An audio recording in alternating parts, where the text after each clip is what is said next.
Please, Honorable Prime Minister.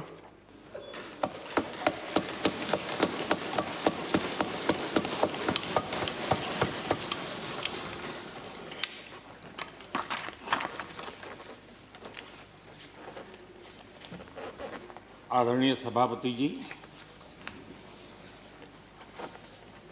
पूरा विश्व अनेक चुनौतियों से जूझ रहा है।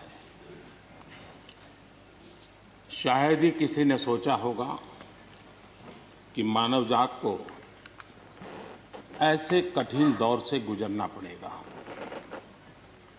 ऐसी चुनौतियों के बीच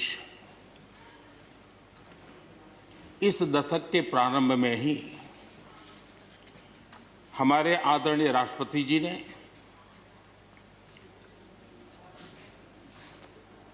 जो संयुक्त सदन में अपना उद्बोधन दिया,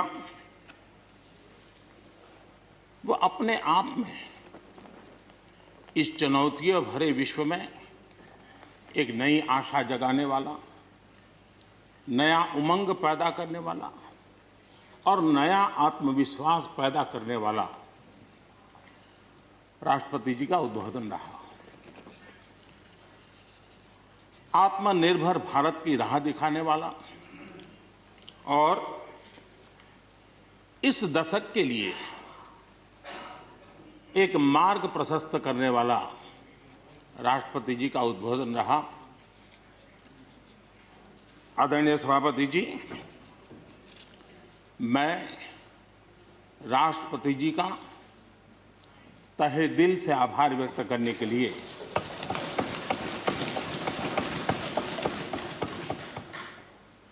आज आप सबके बीच खड़ा हूं।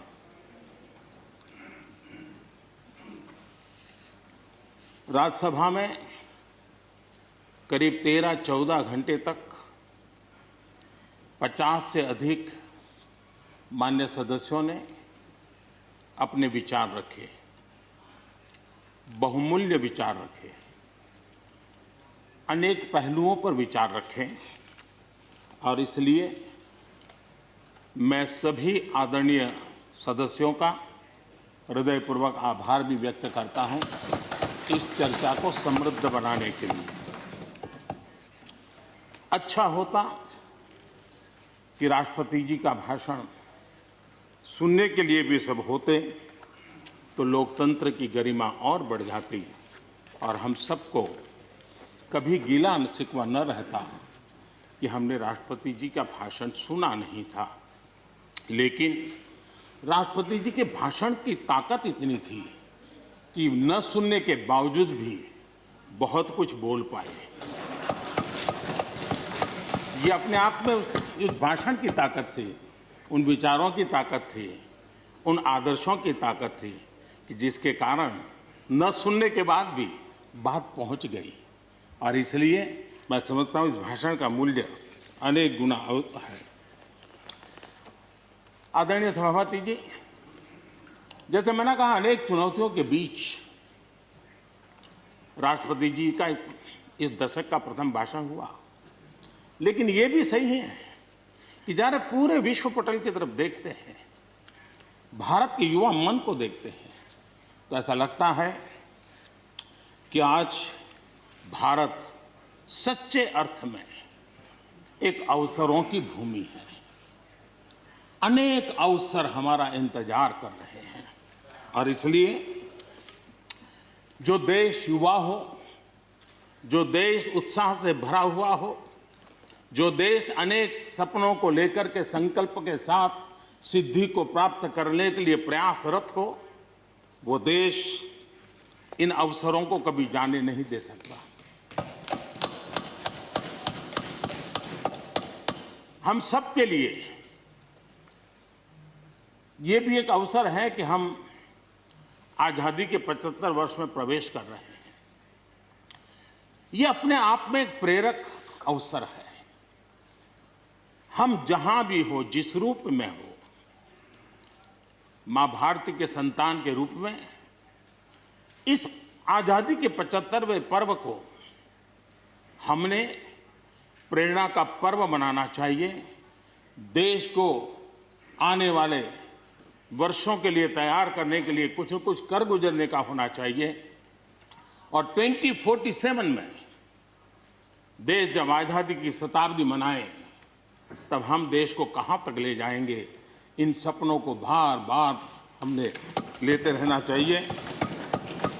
आज पूरे विश्व की नज़र भारत पर है, भारत से अपेक्षाएं भी हैं और लोगों में एक विश्वास भी है कि अगर भारत ये कर लेगा दुनिया की बहुतेक समस्याओं का समाधान वहीं से हो जाएगा।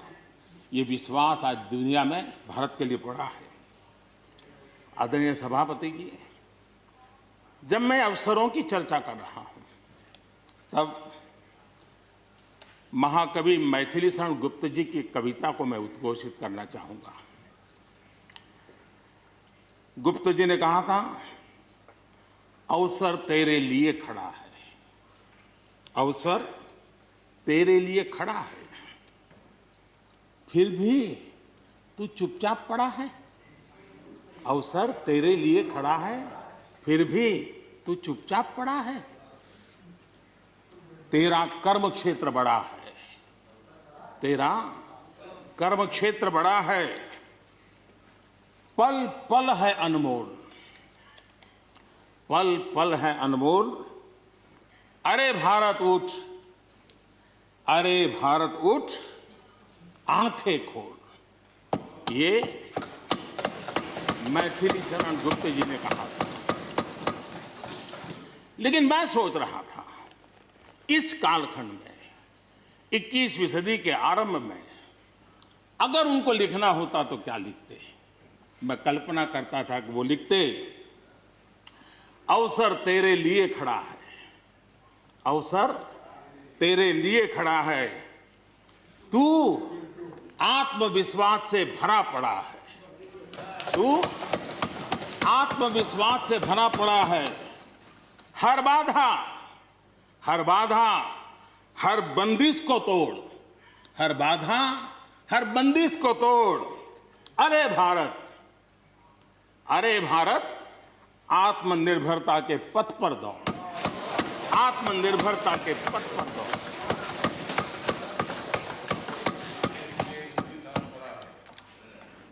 आदरणीय सभापति जी,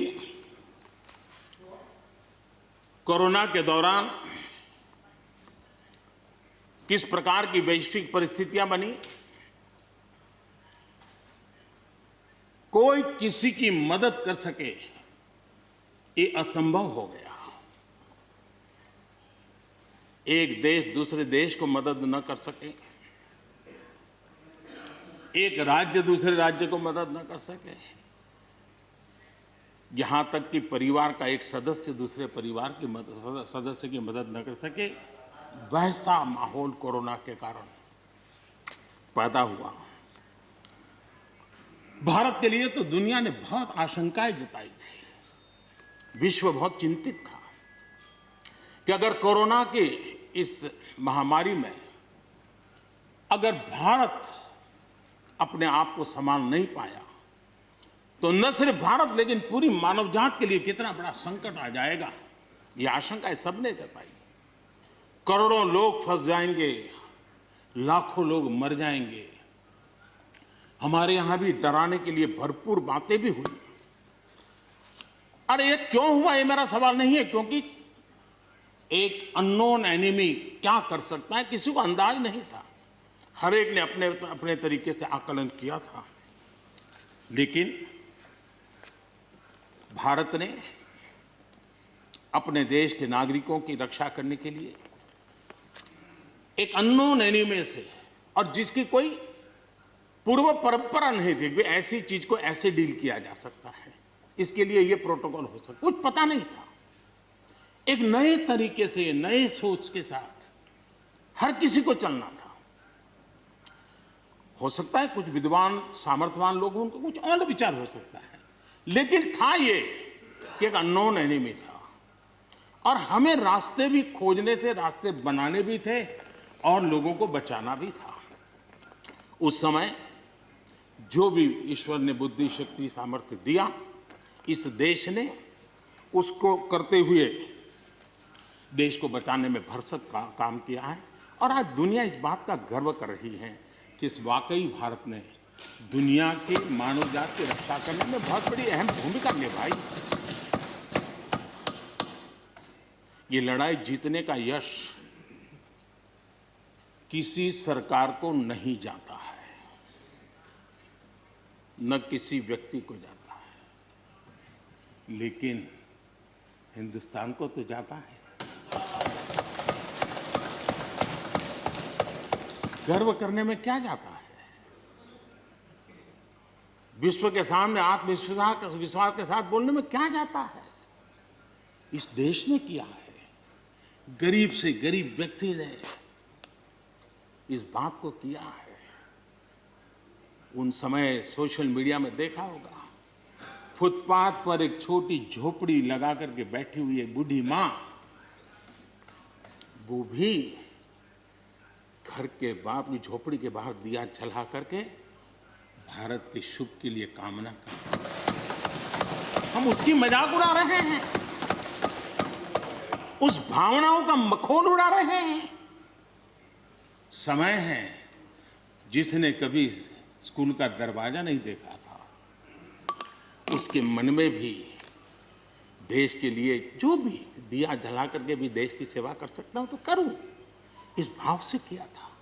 और उसने देश में एक सामूहिक शक्ति का जागरण किया था,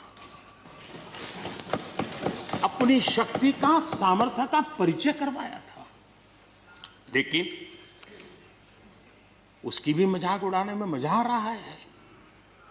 विरोध करने के लिए कितने मुद्दे हैं जी, और करना भी चाहिए, लेकिन ऐसी बातों में न उलझे जो देश के मनोबल को तोड़ते हैं, जो देश के सामर्थ्य को नीचा आंकते हैं। इससे कभी लाभ नहीं होता है। हमारे कोरोना वॉरियर्स, हमारे फ्रंटलाइन वर्कर्स, आप कल्पना कर सकते हैं जी, जब चारों तरफ भाई कहीं किसी से कोरोना आ जाएगा तो ऐसे समय ड्यूटी करना, अपनी जिम्मेवारियों को निभाना, ये छोटी चीजें नहीं है। इसका गर्व करना चाहिए, उनका आदर करना चाहिए। और इन सब के प्रयासों का परिणाम है कि देश ने आज ये करके दिखाया। हम जरा भूतकाल की तरफ देखें, ये आलोचना के लिए नहीं है, उन स्थितियों को हमने जिया है।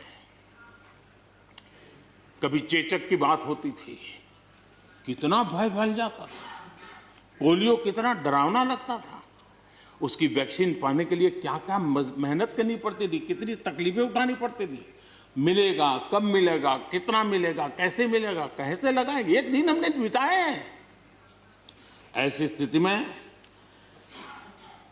उन दिनों को अगर याद करें तो पता चलेगा कि आज जिनको थर्ड वर्ल्ड कंट्रीज में गिना जाता है, वो देश मानव जात के कल्याण के लिए वैक्सीन लेकर के आ जाए।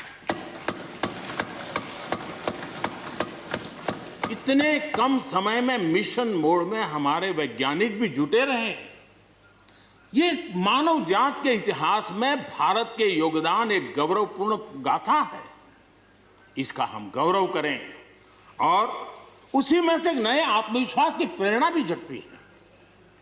हमने उस नए आत्मविश्वास की प्रेरणा को जगाने के ऐसे प्रयासों को आज देश गर्व कर सकता है कि दुनिया का सबसे बड़ा टीकाकरण अभियान इसी मेरे देश में चल रहा है।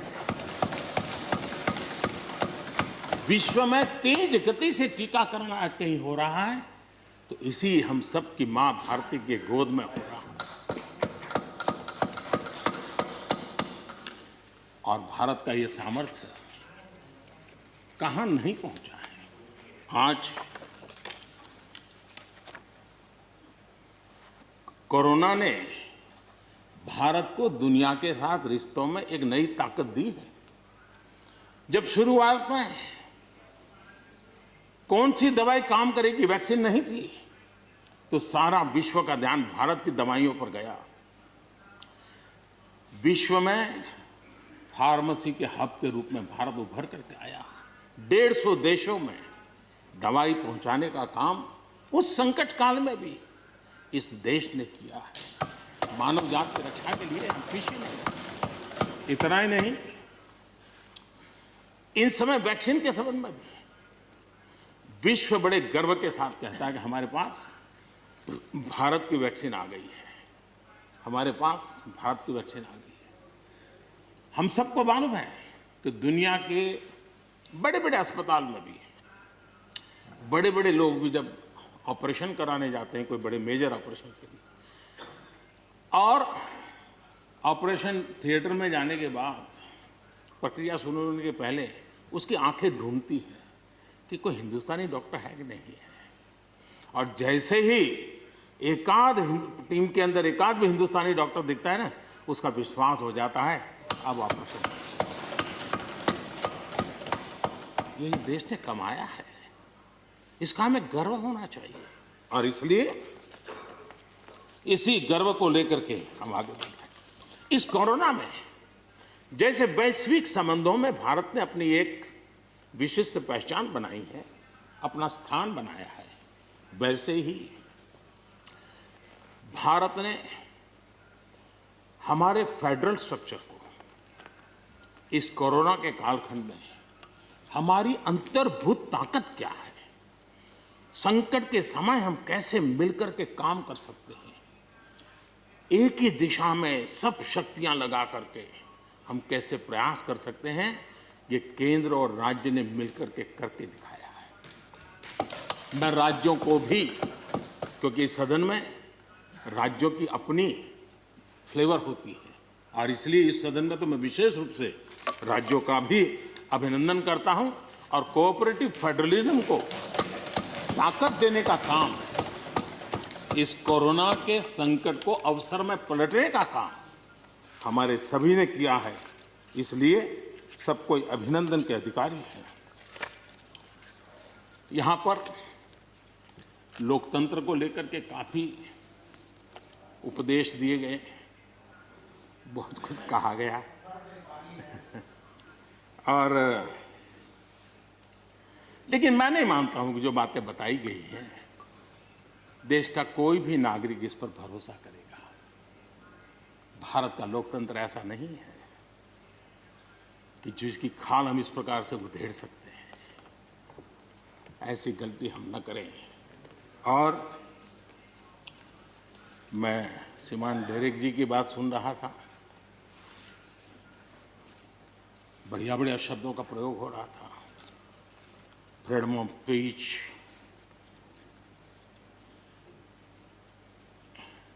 इंटिमिडेशन, हाउडिंग। जब शब्द सुन रहा था तो लग रहा था कि ये बंगाल की बात बता रहे हैं कि देश की बता रहे हैं।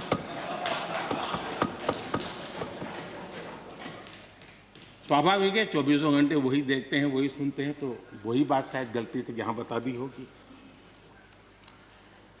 कांग्रेस के हमारे बाजवा साहब भी काफी अच्छा बता रहे थे इस बार, और इतना लंबा खींच करके बता रहे थे तो मुझे लग रहा था बस आप थोड़ी देर में ये इमरजेंसी तक पहुंच जाएंगे। मुझे लग रहा था थोड़ी देर में एक कदम बार बाकी है, वो 84 तक पहुंच जाएंगे, लेकिन वो वहां नहीं गए। खैर, कांग्रेस देश को बहुत निराश करती है, आपने भी निराश कर दिया।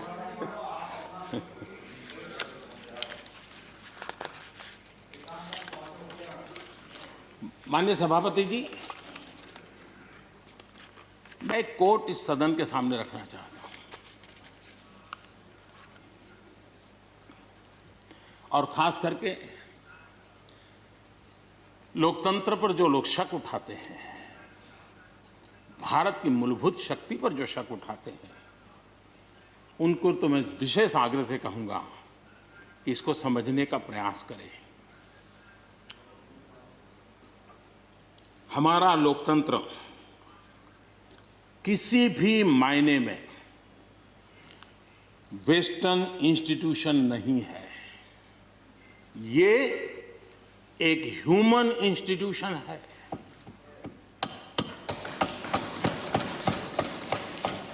भारत का इतिहास लोकतांत्रिक संस्थानों के उदाहरणों से भरा पड़ा है। प्राचीन भारत में 81 गणतंत्रों का वर्णन हमें मिलता है। आज देशवासियों को भारत के राष्ट्रवाद पर चौतरफा हो रहे हमले से आगाह करना जरूरी है। भारत का राष्ट्रवाद ना तो संकीर्ण है, न स्वार्थी है और ना ही आक्रामक है। ये सत्यम शिवम सुंदरम के मूल्यों से प्रेरित है। अनकोट। आदरणीय सभापति जी, ये कोटेशन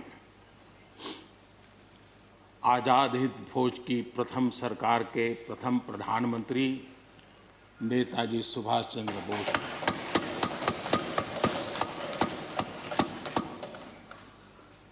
और संयोग है कि 125वीं जयंती आज हम मना रहे हैं, लेकिन दुर्भाग्य इस बात का है कि जाने अनजाने में हमने नेताजी की इस भावना को, नेताजी के इन विचारों को, नेताजी के इन आदर्शों को भुला दिया। और उसका परिणाम है कि आज हमको कोसने लग गए। मैं तो कभी कभी हैरान हो जाता हूं। दुनिया जो हमें कोई शब्द पकड़ा देती है, हम भी उसको पकड़ करके चल पड़ते हैं।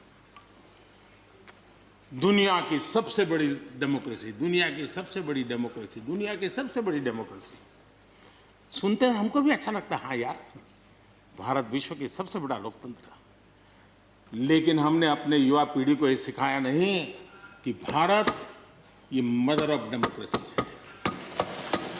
ये लोकतंत्र की जननी है। हम सिर्फ बड़ा लोकतंत्र है ऐसा नहीं है, यह देश लोकतंत्र की जननी है। ये बात हमें हमारी आने वाली पीढ़ियों को सिखानी होगी और हमें गर्व से इस बात को बोलना होगा, क्योंकि हमारे पूर्वजों ने विरासत हमें दी है। भारत की शासन व्यवस्था डेमोक्रेटिक है। सिर्फ इसी वजह से हम लोकतांत्रिक देश नहीं है। भारत की संस्कृति, भारत के संस्कार, भारत की परंपरा, भारत का मन लोकतांत्रिक है और इसलिए हमारी व्यवस्था लोकतांत्रिक है। ये है इसलिए ये है ऐसा नहीं है, मूलतः हम लोकतांत्रिक हैं इसलिए ये है। और ये कसौटी भी हो चुकी है देश की। आपातकाल के उन दिनों को याद कीजिए।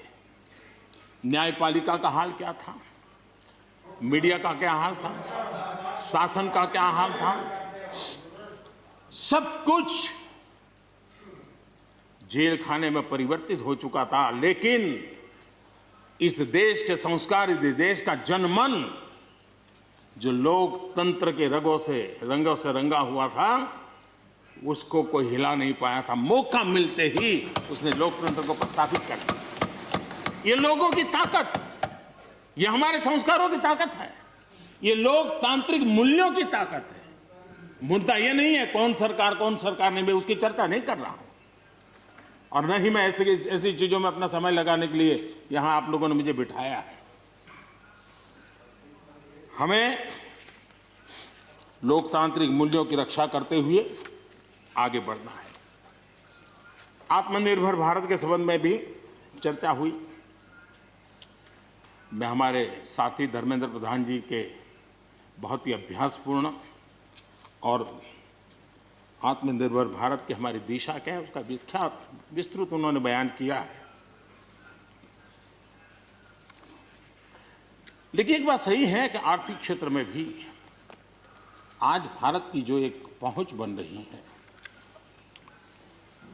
कोरोना काल में दुनिया के लोग निवेश के लिए तरस रहे हैं, सारी बातें बाहर आ रही हैं।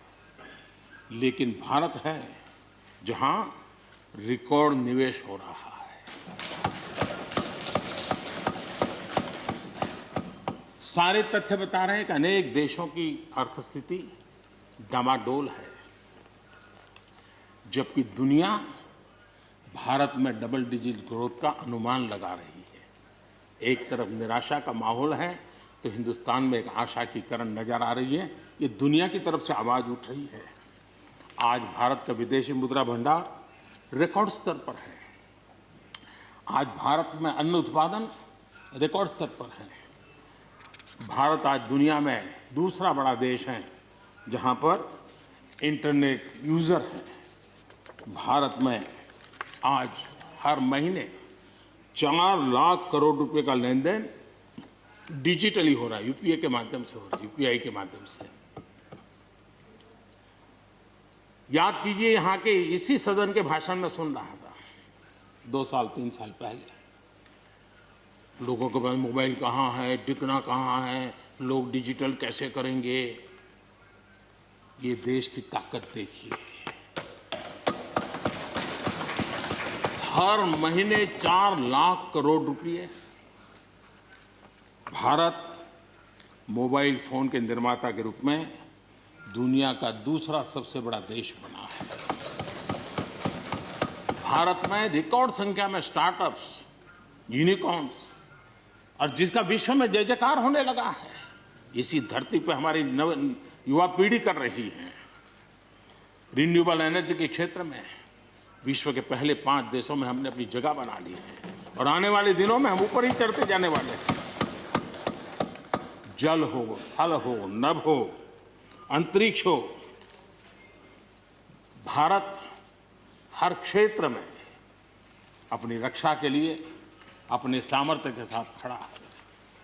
सर्जिकल स्ट्राइक हो या एयर स्ट्राइक, भारत की कैपेबिलिटी को दुनिया ने देखा है। आदरणीय सभापति जी, 2014 में जब पहली बार मैं इस सदन में आया था, इस परिसर में आया था, और मुझे नेता के रूप में जब चुना गया था, तो मेरे पहले भाषण में मैंने कहा था कि मेरी सरकार गरीबों को समर्पित है।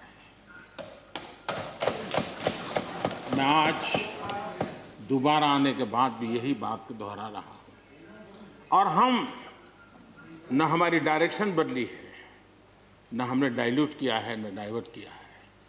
उसी मिजाज के साथ हम काम कर रहे हैं, क्योंकि इस देश में आगे बढ़ने के लिए हमें गरीबी से मुक्त होना ही होगा। हमें प्रयासों को जोड़ते ही जाना होगा। पहले के प्रयास हुए होंगे तो उसमें और जोड़ना ही पड़ेगा। हम रुक नहीं सकते, जितना कर लिया बहुत है, नहीं रुक सकते, हमें और करना ही होगा। आज मुझे खुशी है कि जो मूलभूत आवश्यकता है ईज ऑफ लिविंग के लिए, और जिसमें से आत्मविश्वास पैदा होता है, और एक बार गरीब के मन में आत्मविश्वास भर गया, गरीब खुद गरीबी को चुनौती देने की ताकत के साथ खड़ा हो जाएगा। गरीब किसी का मदद के मोहताज नहीं रहेगा। तो मेरा अनुभव है, और इसलिए मैं कहता हूँ, मुझे खुशी है 10 करोड़ से ज़्यादा शौचालय बने, 41 करोड़ से ज़्यादा लोगों के बैंक खाते खुले, 2 करोड़ से अधिक गरीबों के घर बने, 8 करोड़ से अधिक मुफ्त गैस के कनेक्शन दिए गए, 5 लाख रुपए तक मुफ्त इलाज गरीब की जिंदगी में एक बहुत बड़ी ताकत बनकर के उभर रही है। ऐसी अनेक योजनाएं जो गरीबों के जीवन में बदलाव ला रही हैं, नया विश्वास पैदा कर रही हैं। आदरणीय सभापति जी, चुनौतियां हैं। अगर चुनौतियां न होती, ऐसा कहीं कुछ नजर नहीं आएगा। दुनिया का समृद्ध में समृद्ध देश, उसको भी चुनौतियां होती हैं। उसकी चुनौतियां अलग प्रकार की होगी, हमारी चुनौतियां अलग प्रकार की हैं। लेकिन तय हमें यह करना है कि हम समस्या का हिस्सा बनना चाहते हैं कि हम समाधान का हिस्सा बनना चाहते हैं।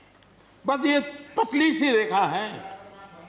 अगर हम समस्या का हिस्सा बने तो राजनीति तो चल जाएगी, लेकिन अगर हम समाधान का माध्यम बनते हैं तो राष्ट्रनीति को 4 चांद लग जाते हैं।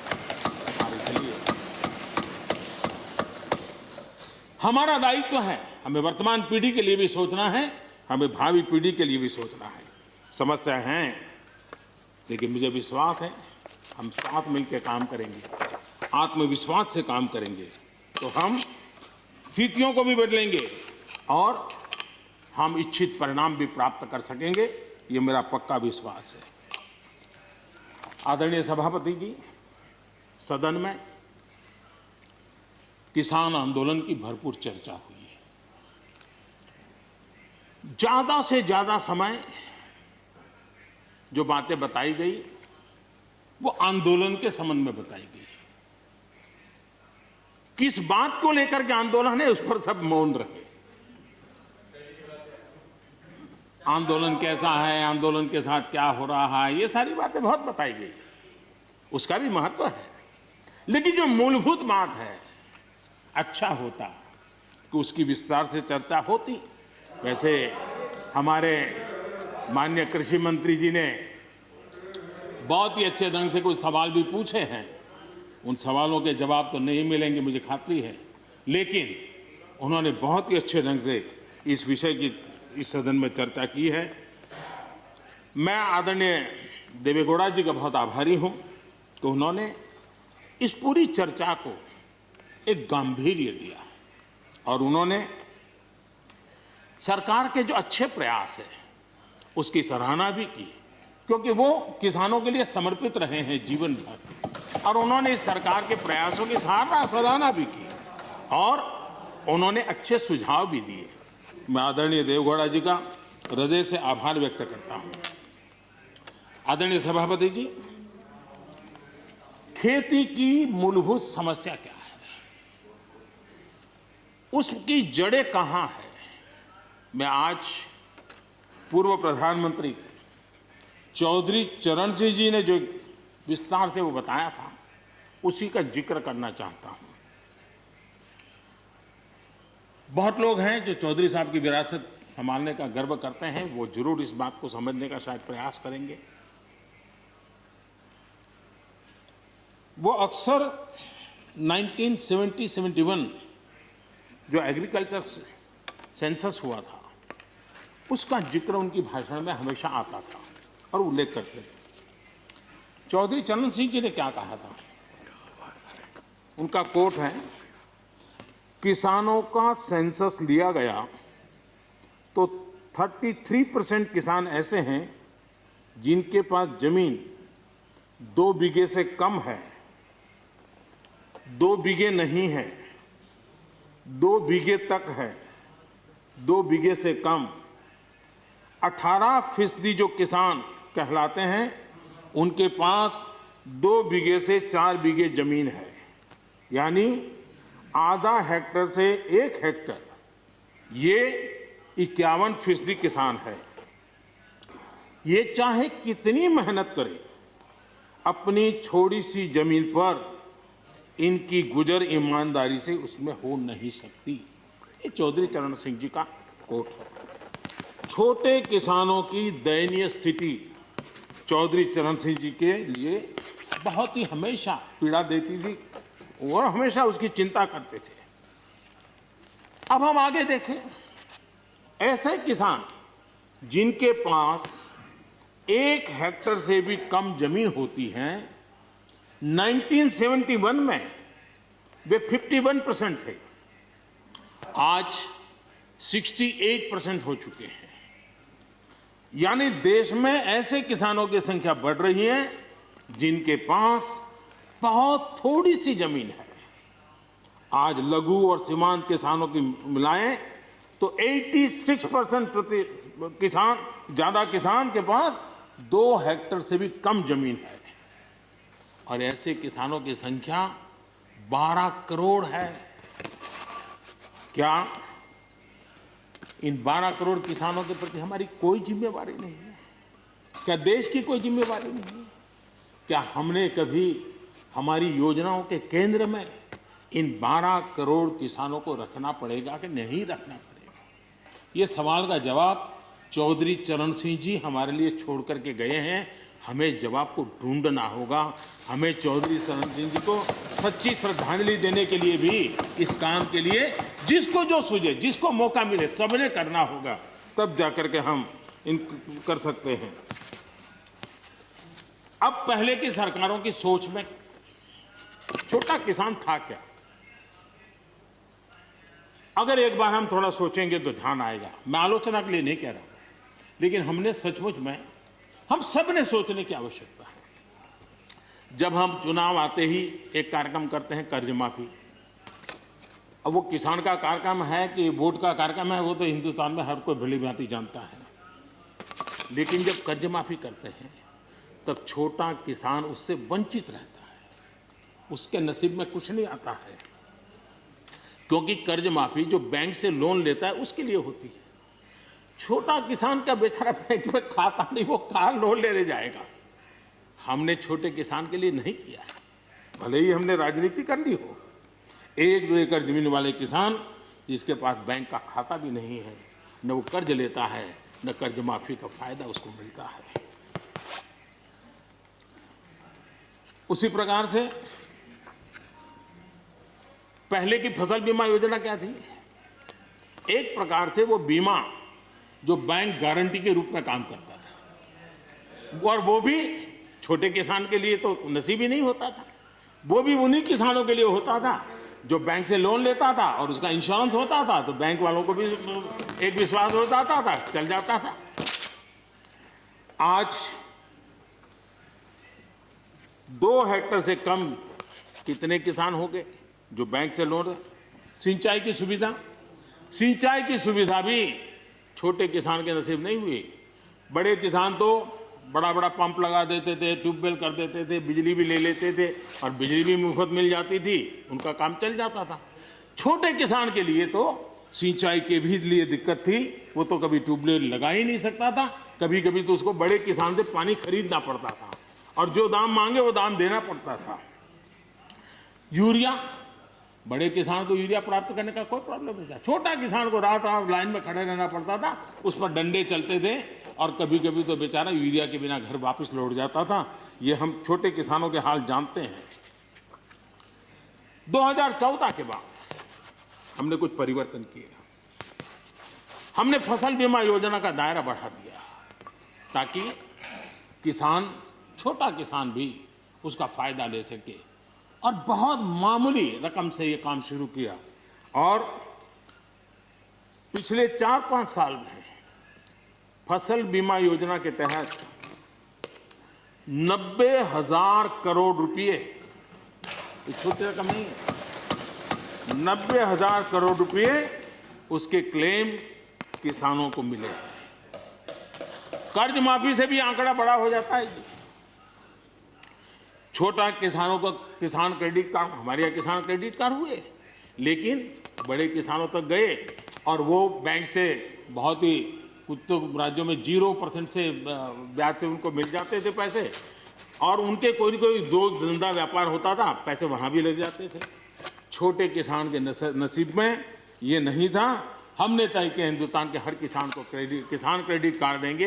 इतना ही नहीं, हमने उसका तो दायरा फिशरमैन तक भी बढ़ा दिया ताकि वो भी इसका फायदा उठा सके। और 2.25 करोड़ से ज़्यादा किसानों तक ये किसान क्रेडिट का काम पहुंच चुका है, और बाकी भी राज्यों से आग्रह कर रहे हैं कि लगातार उसको आगे बढ़ाएं ताकि ज़्यादा से ज़्यादा किसान इसका लाभ उठा सकें, और राज्यों की मदद जितनी ज़्यादा मिलेगी उतना ज़्यादा ये काम हो जाएगा। उसी प्रकार से हम एक योजना ले आए, प्रधानमंत्री सम्मान निधि योजना। सीधे किसान के खाते में, और ये गरीब किसान को, जिसके पास कभी इस प्रकार की मदद नहीं पहुंची। 10 करोड़ ऐसे परिवार हैं जिनको इसका लाभ मिल गया। और अगर बंगाल में राजनीति आड़े न आती तो बंगाल के किसान भी अगर जुड़ गए होते तो ये आंकड़ा उससे भी ज्यादा होता। और अब तक 1,15,000 करोड़ रुपया इन किसानों के खाते में गया। ये गरीब छोटे किसान, उनके पास गया है। हमारी सर्व योजनाओं के केंद्र बिंदु में सॉइल हेल्थ कार्ड, हमने 100% सॉइल हेल्थ कार्ड की बात कही, ताकि हमारे छोटे किसान को भी उसकी ज़मीन कैसी है, कौन सी उपज के लिए योग्य होगा, हमने 100% सॉइल हेल्थ कार्ड के लिए काम किया। उसी प्रकार से हमने यूरिया का नीम कोटिंग 100% किया। 100% के पीछे इरादा हमारा यही था कि गरीब से गरीब किसान तक भी यूरिया पहुंचने में रुकावट ना हो, यूरिया डाइवर्ट होता है बंद हो, और उसमें हम सफल भी हुए। छोटे और सीमांत किसानों के लिए हमने पहली बार पेंशन की सुविधा की योजना लेकर के आए, और मैं देख रहा हूं कि धीरे धीरे हमारे छोटे किसान भी आ रहे हैं। उसी प्रकार से प्रधानमंत्री ग्राम सड़क योजना, प्रधानमंत्री ग्राम सड़क योजना ये सिर्फ एक रोड नहीं है, ये किसानों की गांव की जिंदगी को बदलने का एक बहुत बड़ा यश रेखा होती है, और इसलिए हमने उस पर भी बल दिया। पहली बार हमने किसान रेल की कल्पना की। छोटा किसान का माल बिकता नहीं था, आज किसान रेल के कारण गांव का किसान रेलवे के माध्यम से मुंबई के बाजार तक अपना माल बेचने लगा, फल सब्जी बेचने लगा है, उसका लाभ ले रहा है, छोटे किसान को फायदा हो रहा है। किसान उड़ान के द्वारा हवाई जहाज से, अब जैसे हमारे नॉर्थ ईस्ट इतनी बढ़िया बढ़िया चीजें, लेकिन ट्रांसपोर्टेशन सिस्टम के अभाव में वहां का किसान हमारा बेनिफिट नहीं ले पाता था, आज उसको किसान उड़ान योजना का लाभ मिल रहा है। छोटे किसानों की परेशानियों से हर कोई परिचित है। समय समय पर उनके सशक्तिकरण की मांग भी उठी है। हमारे आदरणीय शरद पवार जी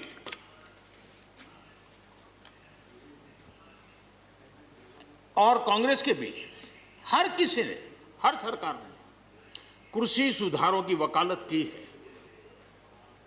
कोई पीछे नहीं है, क्योंकि हर एक को लगता है कर पाए नहीं कर पाए अलग बात है, लेकिन ये होना चाहिए, ये बात हर एक की निकली हुई है। और आज नहीं, जब भी जो जहां थे सबने की हुई है। और शरद राव जी ने तो अभी एक बयान भी दिया कि भाई मैं सुधारों के पक्ष में हूं। ठीक है, पद्धति के संबंध में उनके मन में सवाल है, लेकिन सुधारों का विरोध नहीं किया है।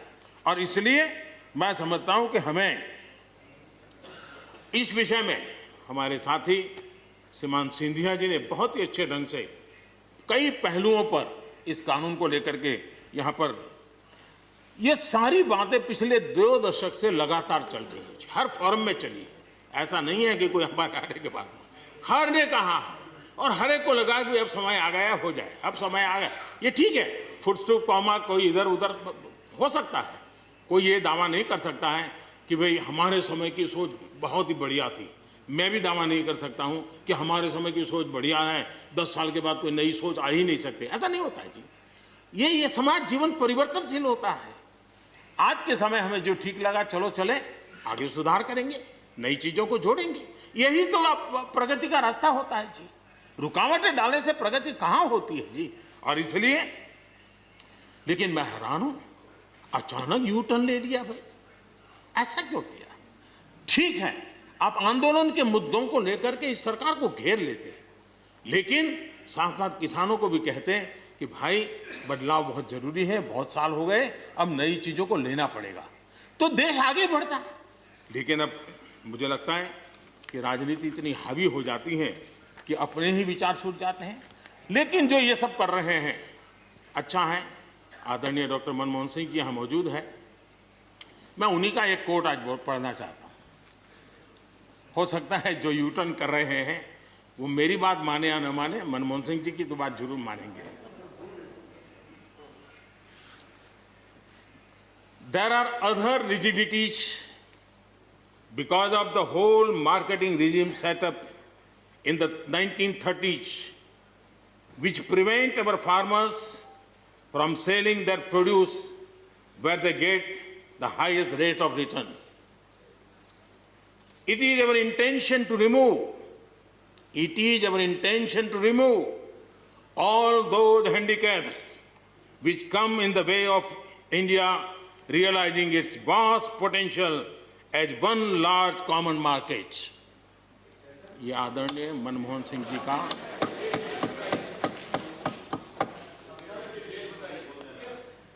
आदरणीय मनमोहन सिंह जी ने किसान को उपज बेचने की आज़ादी दिलाने, भारत को एक कृषि बाजार दिलाने के संबंध में अपना इरादा व्यक्त किया था और वो काम हम कर रहे हैं। और मुझे आप लोगों को गर्व होना चाहिए कि देखिए मनमोहन सिंह जी ने कहा था वो मोदी को करना पड़ रहा है, गर्व कीजिए।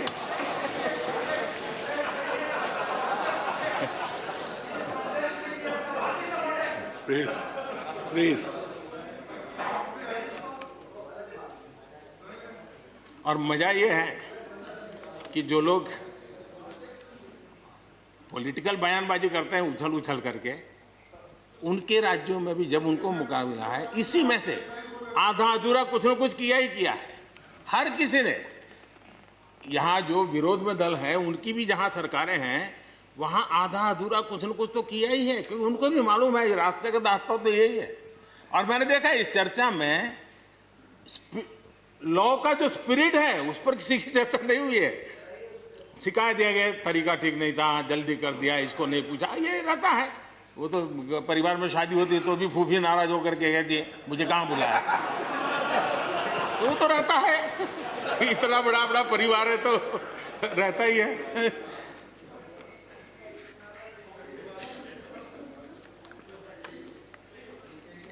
हम कुछ और बातों की ओर भी ध्यान दें। अब देखिए, दूध उत्पादन किसी बंधनों में बंधा हुआ नहीं है, न पशुपालक बंधनों में बंधा हुआ है, न दूध बंधनों में बंधा हुआ। लेकिन मजा देखिए,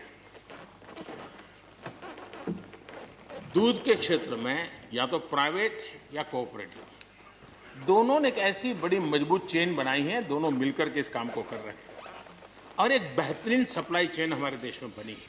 इसको हमने जो अच्छा है उसको, और ये मेरे काल में नहीं बना है, आप भी इसका गर्व कर सकते हैं, मेरे काल से पहले बना हुआ है, हमें गर्व करना चाहिए। फल सब्जी से जुड़े व्यवसाय में ज्यादातर बाजारों का सीधा संपर्क रहता है, बाजारों की दखल हट गई है, इसका लाभ मिल रहा है।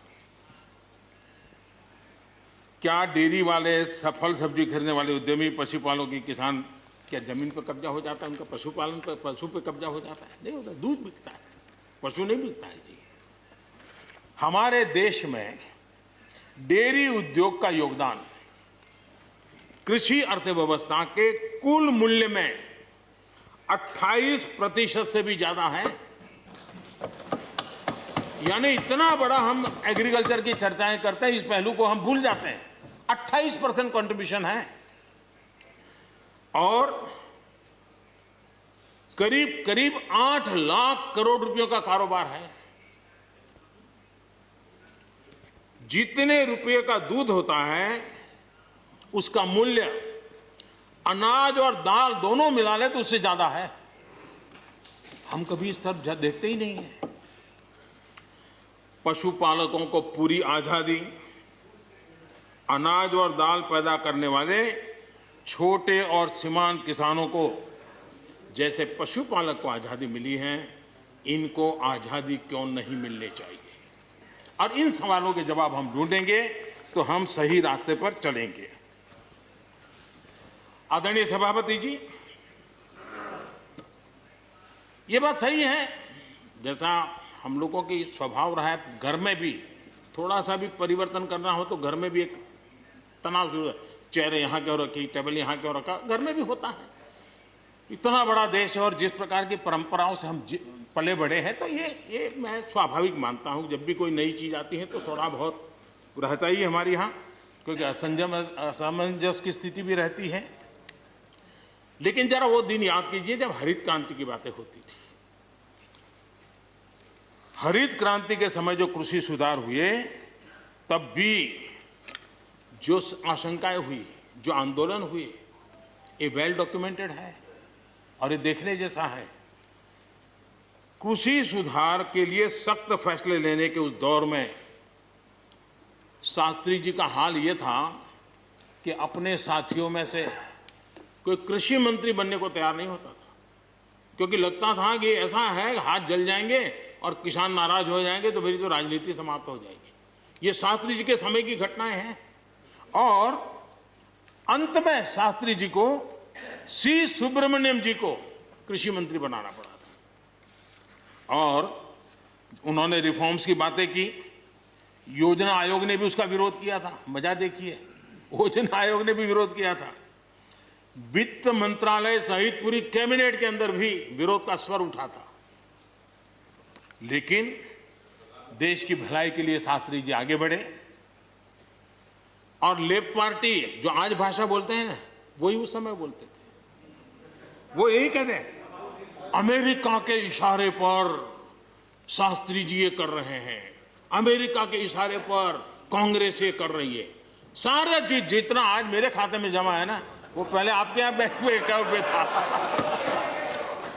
सब कुछ अमेरिका के एजेंट कह दिया जाता था हमारे नेता, कांग्रेस के नेताओं को।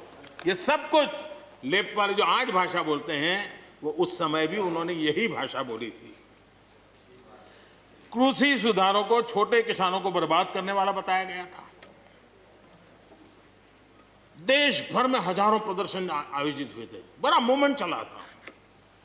इसी माहौल में भी लाल बहादुर शास्त्री जी और उसके बाद की सरकार जो करती रही, उसी का परिणाम है कि जो हम कभी PL 480 मंगवा करके खाते थे, आज देश अपने किसान ने अपनी मिट्टी से पैदा की चीजों को खाता है।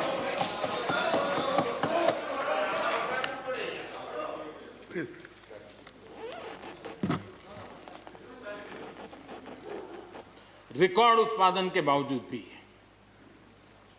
हमारे कृषि क्षेत्र में समस्याएं हैं। कोई ये तो मना नहीं कर सकता है समस्याएं नहीं है, लेकिन समस्याओं का समाधान हम सबको मिलकर के करना होगा। और मैं मानता हूं कि अब समय ज्यादा इंतजार नहीं करेगा। हमारे राम गोपाल जी ने बहुत ही अच्छी बात कही कि उन्होंने कहा कि कोरोना लॉकडाउन में भी हमारे किसानों ने रिकॉर्ड उत्पादन किया। सरकार ने भी बीज, खाद, सारी चीजें कोरोना काल में भी पहुंचाने में कोई कमी नहीं होने दी, कोई संकट नहीं आने दिया, और उसका सामूहिक परिणाम मिला कि देश के पास यह भंडार भरा रहा। उपज की रिकॉर्ड खरीदी भी इस कोरोना काल में ही हुई। तो मैं समझता हूं कि हमने नए नए उपाय खोज करके आगे बढ़ना होगा। और जैसा मैंने कहा, कोई भी हम कई कानून है, हर कानून में 2 साल 5 साल के बाद, कभी 2 महीने 2-3 महीने के बाद सुधार करते ही करते हैं। हम कोई स्टैटिक अवस्था में जीने वाले लोग थोड़े हैं जी। जब अच्छे सुझाव आते हैं तो अच्छे सुधार भी आते हैं, और सरकार भी अच्छे सुझावों को, और सिर्फ हमारी नहीं, हर सरकार ने अच्छे सुझावों को स्वीकार किया। यही तो लोकतंत्र की परंपरा है। और इसलिए अच्छा करने के लिए अच्छे सुझावों के साथ, अच्छे सुधारों की तैयारी के साथ हम सबको आगे बढ़ना चाहिए। मैं आप सबको निमंत्रण देता हूं, आइए हम देश को आगे ले जाने के लिए, कृषि क्षेत्र की समस्याओं का समाधान करने के लिए आंदोलनकारियों को समझाते हुए हमने देश को आगे ले जाना होगा। हो सकता है कि शायद आज नहीं तो कल जो भी यहाँ होगा, किसी न किसी को ये काम करना ही पड़ेगा। आज मैंने किया है, गालियाँ मेरे खाते में जाने दो, लेकिन इस अच्छा करने में आप जुड़ जाओ। बुरा हो मेरे खाते में, अच्छा हो आपके खाते में, आओ मिलकर के चले।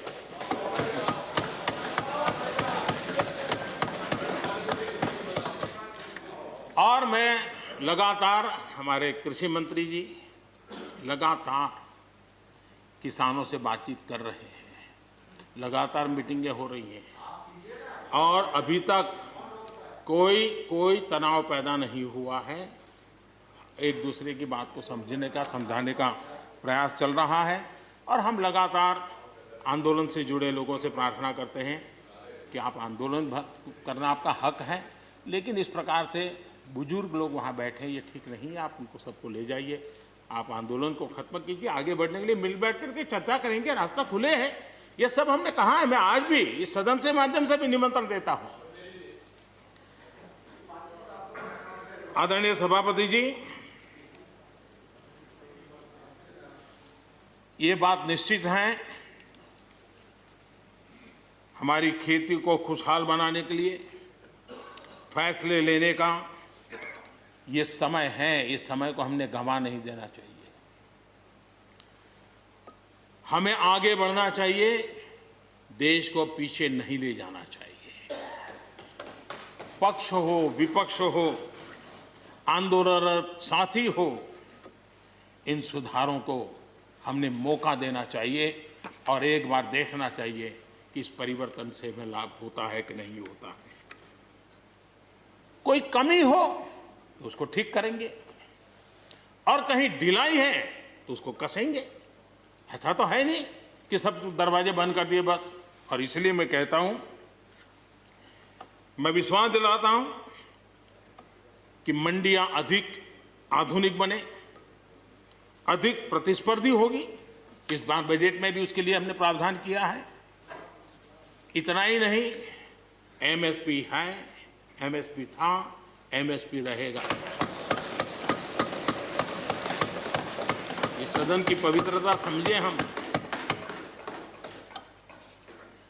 जिन 80 करोड़ से अधिक लोगों को सस्ते में राशन दिया जाता है, वो भी कंटिन्यू रहेगा। इसलिए मेहरबानी करके भ्रम फैलाने के काम में हम न जुड़े, क्योंकि हमको देश ने एक विशिष्ट जिम्मेवारी दी है। किसानों की आय बढ़ाने के जो दूसरे उपाय हैं, उन पर भी हमें बल देने की जरूरत है। आबादी बढ़ रही है, परिवार के अंदर सदस्यों की संख्या बढ़ रही है, जमीन के टुकड़े छोटे होते जा रहे हैं। ऐसी स्थिति में हमें कुछ न कुछ ऐसा करना ही होगा ताकि किसानी पर बोझ कम हो और हमारे किसान के परिवार के लोग भी रोजी रोटी कमाने के लिए, उनके लिए हम और अवसर उपलब्ध करा सकें। इनकी तकलीफों को दूर करने के लिए हमने काम करना होगा। और मैं मानता हूं कि हम अगर देर कर देंगे, हम अगर अपने ही राजनीतिक समीकरणों में फंसे रहेंगे, तो हम किसानों को अंधकार की तरफ धकेल देंगे। कृपा करके हमें उज्जवल किसानों के उज्जवल भविष्य के लिए इससे बचना चाहिए। मैं सबसे प्रार्थना करता हूं, हमें इस बात की चिंता करनी होगी।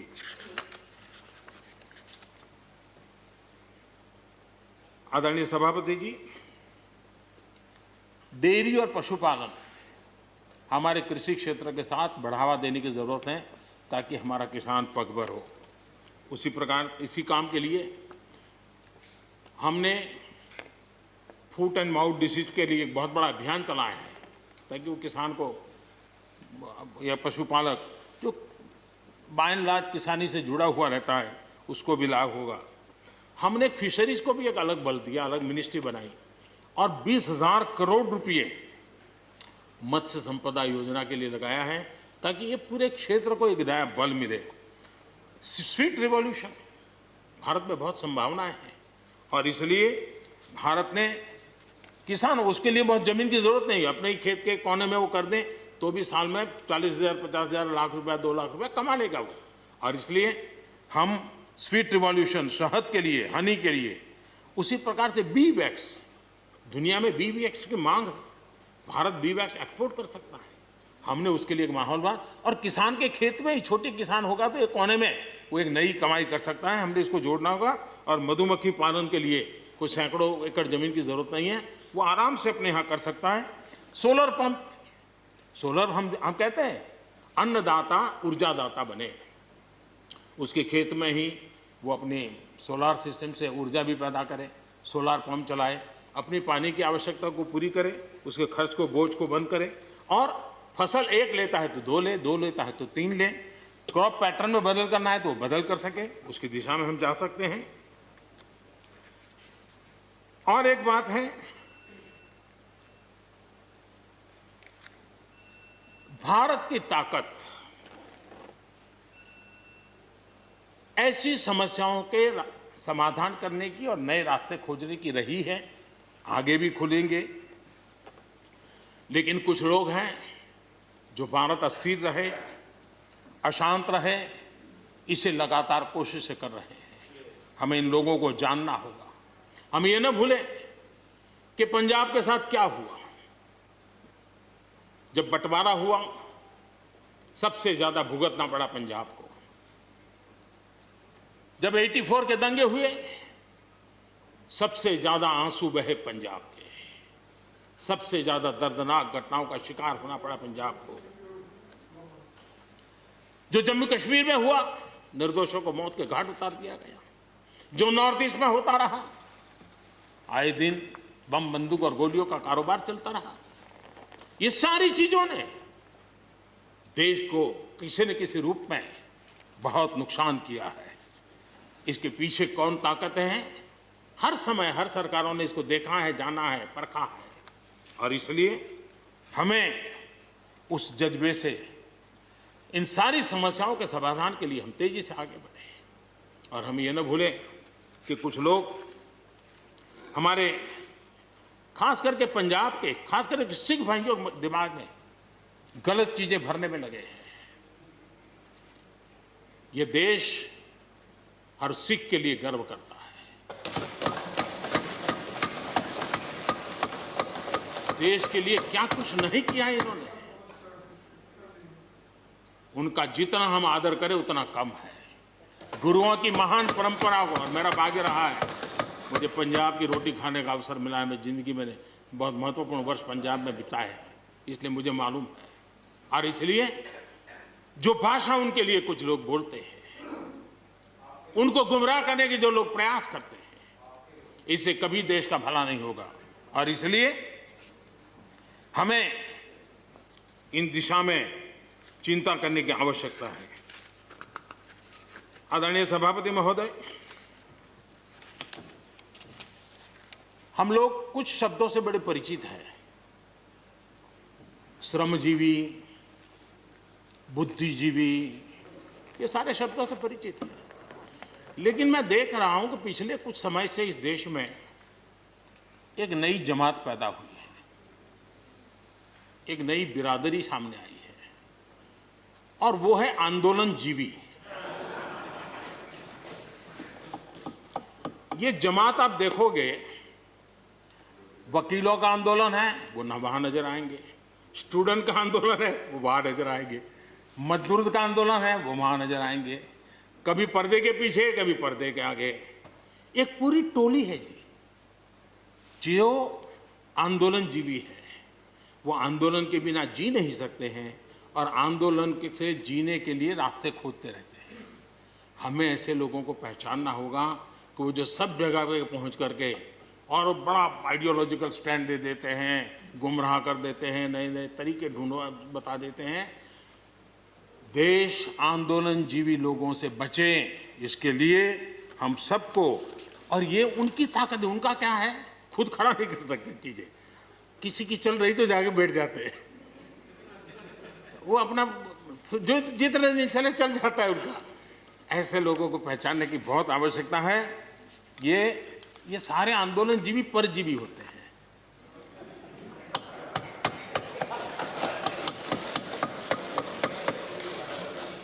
और यहां पर सब लोगों को मेरी बात से आनंद इसलिए होगा कि आप जहां जहां सरकारें चलाते होंगे, आपको भी ऐसे परजीवी आंदोलनजीवियों का अनुभव होता होगा। और इसलिए उसी प्रकार से एक नया मैं चीज देख रहा हूं, देश प्रगति कर रहा है, हम एफडीआई की बात कर रहे हैं, फॉरेन डायरेक्ट इन्वेस्टमेंट। लेकिन मैं देख रहा हूं इन दिनों एक नया एफडीआई मैदान में आया है। ये नए एफडीआई से देश को बचाना है। एफडीआई चाहिए, फॉरेन डायरेक्ट इन्वेस्टमेंट, लेकिन ये जो नया एफडीआई नजर का आ रहा है, ये नए एफडीआई से जरूर बचना होगा।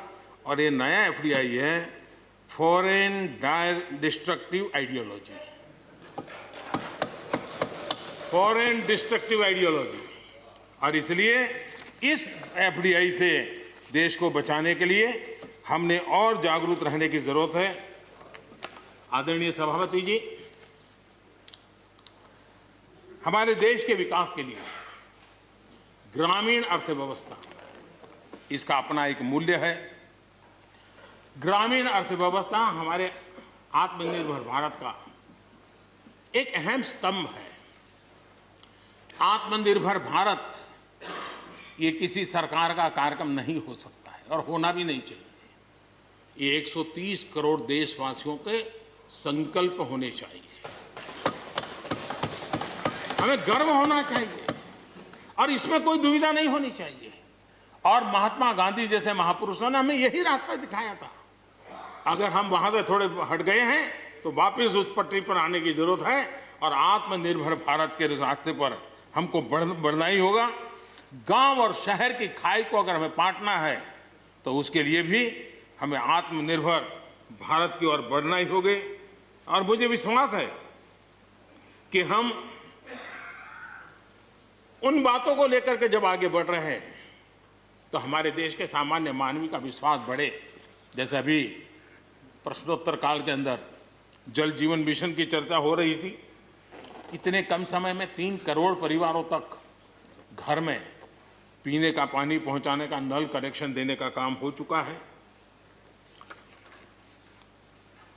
आत्मनिर्भरता तभी संभव जब अर्थव्यवस्था में सभी की भागीदारी हो।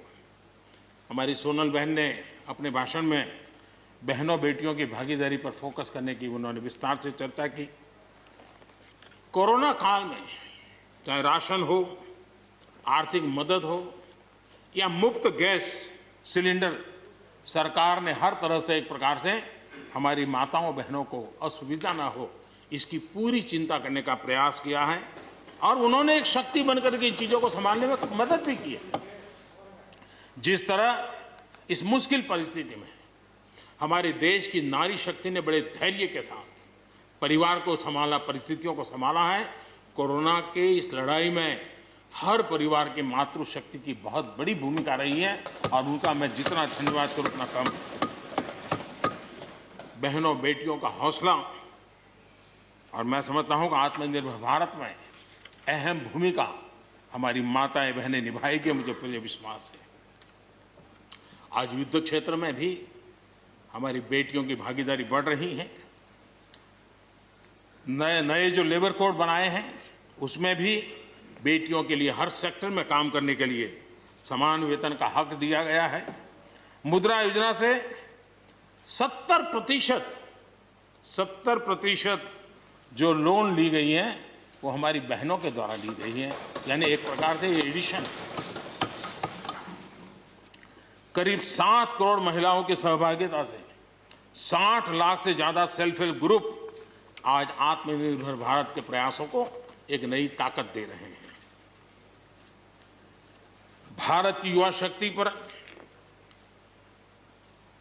हम जितना जोर लगाएंगे, हम जितने अवसर उनको देंगे, मैं समझता हूं कि वो हमारे देश के लिए, भविष्य के लिए, उज्जवल भविष्य के लिए एक मजबूत नींव बनेंगे। जो राष्ट्रीय एजुकेशन पॉलिसी आई है, उस राष्ट्रीय एजुकेशन पॉलिसी में भी हमारी युवा पीढ़ी के लिए नए अवसर देने का प्रयास हुआ है। और मुझे खुशी है कि एक लंबा अरसे समय गया एजुकेशन पॉलिसी पर चर्चा में, लेकिन उसकी स्वीकृति जिस प्रकार से देश में हुई है, एक नया विश्वास पैदा किया है। और मुझे विश्वास है कि ये नई एजुकेशन पॉलिसी, नई राष्ट्रीय शिक्षा नीति हमारे देश के लिए एक नए तरीके से पढ़ने का विचार दिखा आगे। हमारा एमएसएमई सेक्टर, रोजगार के सबसे ज़्यादा अवसर एमएसएमई सेक्टर को मिल रहे हैं। और जब कोरोना काल में जो स्टिमुलस की बात हुई उसमें भी एमएसएमई पर पूरा ध्यान दिया गया और उसी का परिणाम है कि आर्थिक रिकवरी में आज हमारे एमएसएमई बहुत बड़ी भूमिका निभा रहे हैं और हम इसको आगे बढ़ा रहे हैं। हम लोग प्रारंभ से सबका साथ, सबका विकास, सबका विश्वास का मंत्र लेकर के चल रहे हैं और उसी का परिणाम है कि नॉर्थ ईस्ट हो या नक्सल प्रभावित क्षेत्र, धीरे धीरे वहाँ हमारी समस्याएं कम होती जा रही हैं। और समस्याएं कम होने के कारण, सुख और शांति का अवसर पैदा होने के कारण विकास की मुख्य धारा में ये हमारे सभी साथियों को आने का अवसर मिल रहा है। अब भारत के उज्जवल भविष्य में ईस्टर्न इंडिया बहुत बड़ी भूमिका निभाएगा, ये मैं साफ देख रहा हूँ और उसको हम पूरी मजबूती से काम रहे। मैं आदरणीय गुलाम नबी जी को सुन रहा था, वैसे भी बड़ी मृदुता, सौम्यता और कभी भी कटु शब्द का उपयोग न करना, ये गुलाम नबी जी की विशेषता रही है। और मैं मानता हूँ कि हम सभी जो सांसदगण हैं उन्होंने उनसे ये सीखने जैसी चीज़ है और इसलिए मैं उनका आदर भी करता हूँ। और उन्होंने जम्मू कश्मीर में जो चुनाव हुए उसकी तारीफ की। उन्होंने कहा कि बहुत लंबे समय से, और उन्होंने ये भी कहा कि मेरे दिल में जम्मू कश्मीर विशेष है और स्वाभाविक भी है। उनके दिल में ये होना, पूरे हिंदुस्तान के दिल में जम्मू कश्मीर उसी भाव से भरा पड़ा हुआ है। जम्मू कश्मीर आत्मनिर्भर बनेगा, उस दिशा में हमारा वहाँ पंचायत के चुनाव हुए, बीडीसी के चुनाव हुए, डीडीसी के चुनाव हुए और इन सब की सराहना गुलाम नबी जी ने की है। इस प्रशंसा के लिए मैं आपका बहुत आभारी हूँ। लेकिन मुझे डर लगता है, आपने प्रशंसा की,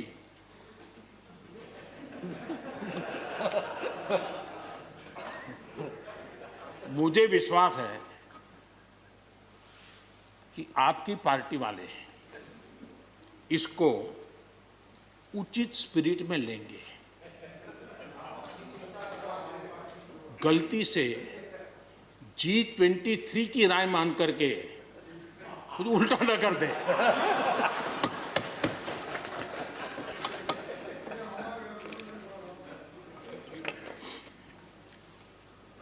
आदरणीय सभापति महोदय, कोरोना के चुनौतीपूर्ण दौर में सीमा पर भी चुनौती देने की कोशिश हुई। हमारे वीर जवानों के हौसले और कुशलता ने सटीक जवाब दिया है और हर हिंदुस्तानी को इस बात का गर्व होना चाहिए। मुश्किल परिस्थितियों में भी हमारे जवान डट करके खड़े रहे हैं। तमाम साथियों ने भी हमारे जवानों के शौर्य की सराहना की है, मैं उनका आभारी हूं। LAC पर जो स्थिति बनी है उस पर भारत का रुख बहुत स्पष्ट है और देश इसको भली भांति देख भी रहा है और गर्व भी कर रहा है। बॉर्डर इंफ्रास्ट्रक्चर और बॉर्डर सिक्योरिटी को लेकर हमारी प्रतिबद्धता में किसी प्रकार की ढील आने का सवाल ही नहीं होता है, गुंजाइश ही नहीं है। और जो लोग हमारा लालन पालन और हमारे विचारों का हमारा उछेर देखते हैं, वो कभी इस विषय में हमें सवाल ही नहीं करेंगे। उनको मालूम है हम इसके लिए डटे हुए रहने वाले लोग हैं और इसलिए हम इन विषयों में कहीं पर भी पीछे नहीं हैं। आदरणीय सभापति जी, इस सदन की उत्तम चर्चा के लिए मैं सबका धन्यवाद करते हुए आखिर में एक मंत्र का उल्लेख करते हुए अपनी वाणी को मैं विराम दूंगा। हमारे यहाँ वेदों में एक महान विचार प्राप्त होता है और हम सब के लिए, 130 करोड़ देशवासियों के लिए ये मंत्र अपने आप में बहुत बड़ी प्रेरणा है। वेदों का ये मंत्र कहता है, अयुतो अहम, अयुतो में आत्मा, अयुतो अहम, अयुतो में आत्मा, अयुतम में चक्षुः, अयुतम श्रोत्रम, अयुतो अहम, अयुतो में आत्मा, अयुतम में चक्षुः, अयुतम श्रोत्रम। यानी मैं एक नहीं हूं, मैं अकेला नहीं हूं, मैं अपने साथ करोड़ों मानवों को देखता हूं, अनुभव करता हूं। इसलिए मेरी आत्मिक शक्ति करोड़ों की है, मेरे साथ करोड़ों की दृष्टि है, मेरे साथ करोड़ों की श्रवण शक्ति, कर्म शक्ति भी है। आदरणीय सभापति जी, वेदों की इसी भावना से, इसी चेतना से 130 करोड़ से अधिक देशवासियों वाला भारत सबको साथ लेकर के आगे बढ़ रहा है। आज 130 करोड़ देशवासियों के सपने आज हिंदुस्तान के सपने हैं। आज 130 करोड़ देशवासियों की आकांक्षाएं इस देश की आकांक्षाएं हैं। आज 130 करोड़ देशवासियों का भविष्य भारत के उज्जवल भविष्य की गारंटी है। और इसलिए आज जब देश नीतियां बना रहा है, प्रयास कर रहा है, तो वो केवल तत्कालीन हानि लाभ के लिए नहीं, लेकिन एक लंबे दूरगामी और 2047 में देश जब आज़ादी का शतक मनाएगा, तब देश को नई ऊंचाइयों पर ले जाने के सपनों को लेकर के नींव रखी जा रही है। और मुझे विश्वास है कि इस काम को हम पूरा करने में अवश्य सफल होंगे। मैं फिर एक बार आदरणीय राष्ट्रपति जी के उद्बोधन के लिए मैं उनका आदरपूर्वक धन्यवाद करते हुए, उनका अभिनंदन करते हुए, सदन में भी जिस तरह चर्चा हुई, और मैं सच बताता हूँ, चर्चा का स्तर भी अच्छा था, वातावरण भी अच्छा था।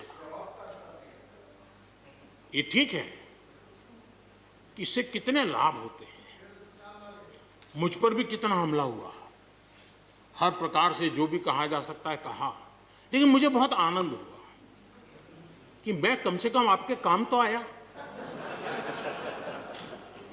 देखिए, आपके मन में एक तो कोरोना के कारण ज्यादा जाना आना होता नहीं होगा, फंसे रहते होंगे और घर में भी खिचखिच चलती होगी।